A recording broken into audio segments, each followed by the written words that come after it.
Welcome everybody to the expert run of Star Fox 64. This is the Epic Fudge, and we are not going to Sector Y because that only really gives you about 150 points at my skill level. To be fair, I think the best path for points is the Sector Y through Aquos route, but at my current skill level, my best bet really is to go through Meteor and then take Katina. Impressive, Star Fox. Now watch out for enemies in the asteroid field. I won't let you down, sir. Good luck.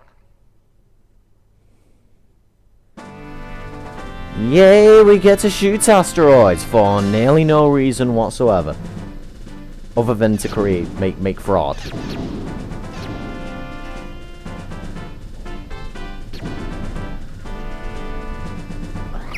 Things are starting to heat up. Quit dinking around, Flip. Peggy free. We're heading into the asteroid.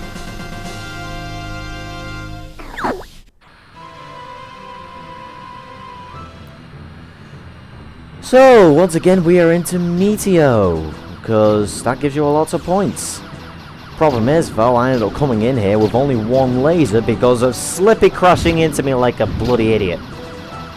So yeah, coming in here with one laser, and this is where the perspective that this game gives you kind of screws you over, because I don't know why I find it really hard to hit these asteroids. I swear to God that I'm hitting them, but the lasers go nowhere near them.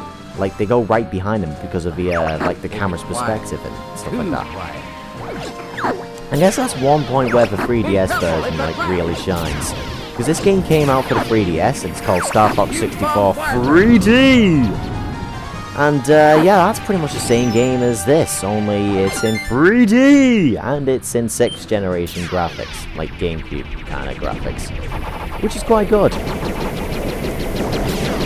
Like, these rocks actually look a lot better in the 3DS version, which you would expect, seeing as that's like 15 years older than this, like 15 years on. But yeah, the 3DS version is, like I said, the same game as this, only everything's been remastered. The graphics have been remastered to look more realistic, the music's been remastered so it doesn't sound like 64-bit sound and stuff. Even though it's still got some kind of synth orchestra, which sounds a bit weird, but anyway. And even the voice acting has been remastered in some way. Like, they got the same voice actors to voice these lines, but they're newly recorded. Like, some of the lines have been changed around a bit, and deliveries have been changed around a bit. And that's something that you can appreciate, I guess. Incoming message from Rob 64. Location confirmed. Sending supplies. Yeah, Star Fox 64 3D was like the first game that I got for the 3DS, because there weren't really many launch titles, and I'm not exactly a big massive Legend of Zelda fan, so I didn't exactly opt for Ocarina of Time, although I think I should really, because I know that that's a really good game. I mean, the reason why I'm recording this instead of the 3DS version is because I don't have a capture card for the 3DS. In fact, barely anyone has a capture card for the 3DS, and those that do have been Let's Playing for years and have enough money to actually do that. I'm only 15, I can't really ask my dad to go and find this £200 capture card for the 3DS. So, yeah. Guess I'm gonna have to stick to recording the 64-bit version. Not that that's bad, I mean, this game still stands up pretty well on its own.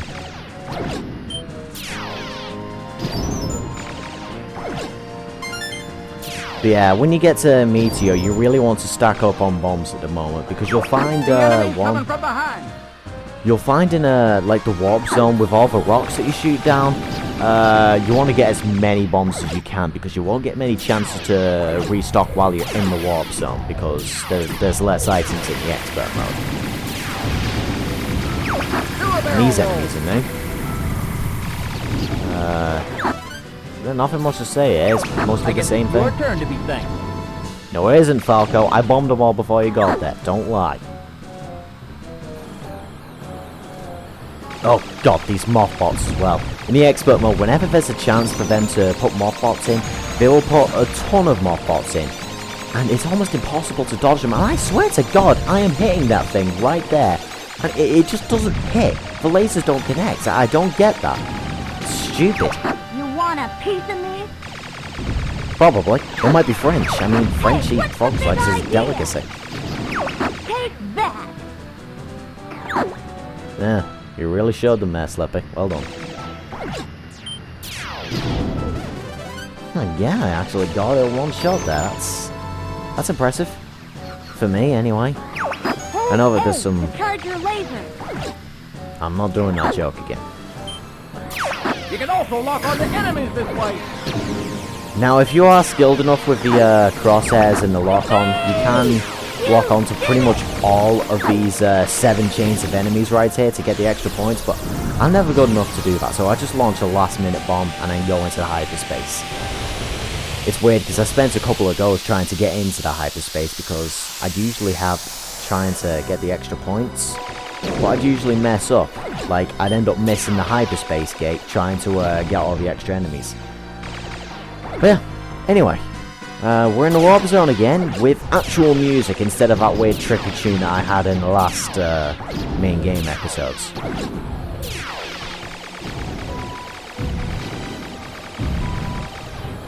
And yeah, there really isn't much difference here. Oh, it's a 64 sign with the explosions. I wonder what console this came out for. I find it weird how Nintendo do that, actually. Like, almost every single main like IP game that they have is named after their console. Like, for the 64, there's Mario 64, there's Star Fox 64. For the SNES, there's like Super Metroid and Super... I can't remember what other Super stuff there were on the SNES. I don't have many SNES games. For the Wii, there's Mario Kart Wii, there's... What other Wii games do I have? I've forgotten. Kirby's Adventure Wii. Which, yeah. Yeah, that's... Nintendo tends to do that for some weird reason. Yet, for some reason, they never did that with the GameCube. Like, they never had any games called Mario Cube or something like that. I always found that kind of weird. Saying that, Mario Cube would sound kind of weird unless it had something to do with cubes. Yeah, this is the bit that's mainly different to the main game. There'd usually be a huge swarm of items at this point. But because I'm on the expert mode, there's next to no items here, save for 1 gold ring. But yeah, that's Meteo in the expert mode. You can get a lot of points if you stock up on bombs early, so please do that if you're trying to go for a high score run. Well, other than that, just keep your wits about you and you should do fine. So, I'll see you guys in the next part of the expert run of Star Fox 64. See you guys there.